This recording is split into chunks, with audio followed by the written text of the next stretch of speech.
umwe mu bakobwa dufite mu Rwanda cyangwa se female dufite mu Rwanda navuga bamaze kuba abastar cyane bitewe na social media hamwe wamenyana n'abastar ndetse mwaranamenyanye kuri ubu ngubu abantu bari baje bati Diamond namwitanze nabi kuvugwaho bavuga umukobwa w'umunyarwanda ugiye kujyana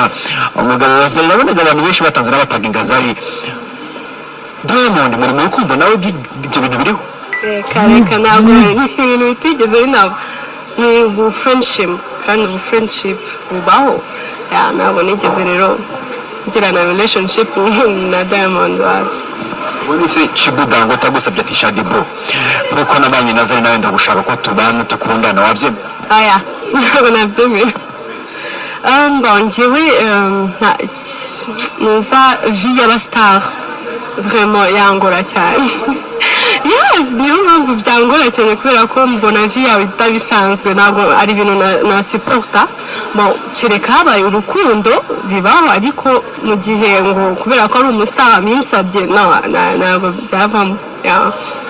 ntabwo Diamond ari umuntu wakunda no ndi umufana ariko ntabwo ndi umuntu wajya mu relationship nawe